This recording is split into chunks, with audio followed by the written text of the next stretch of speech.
চলে এলাম পায়রা নদীতে। এটা হচ্ছে সেই বৃহত্তর পায়রা নদী। বাংলাদেশের ভিতরে সবচাইতে বড় গভীরতা হচ্ছে এই নদীতে। এখানে ব্রিজ হবে, ব্রিজের কাজ চলতেছে। এটা হচ্ছে ভাসমান পায়রা tasty fast food and restaurant. এদিকে একটু দেখাও। এই আমার নীলবাবুর খিদে পেয়েছে, একটু পরপর বলতেছে খিদে পেয়েছে। বাবা এই যাবেনকে একটু দেখাও, কাকুলিকে একটু দেখাও।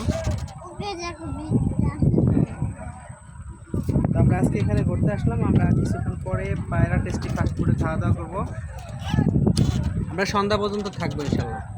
ইনশাআল্লাহ একটু নদীটা একটু ইয়ে থেকে দেখাও, রেস্টুরেন্টটা দেখাও, জাস্ট ভিউটা সুন্দর করে দেখাও সবাইকে। এটা হচ্ছে সেই মেইন পায়রাগঞ্জ। পায়রাগঞ্জের এই জায়গাটা দিয়ে ব্রিজ হবে।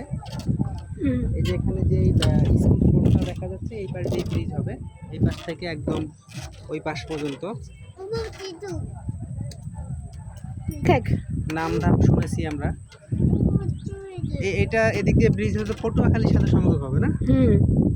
পটুয়াখালীর সাথে সংযোগ হবে। এই পারে মির্জাগঞ্জ, ওই পারে এই পারে হচ্ছে মির্জাগঞ্জ, মির্জাগঞ্জ থানা, ওই পাশে হচ্ছে পটুয়াখালী জেলা। এখানে ট্রলার অথবা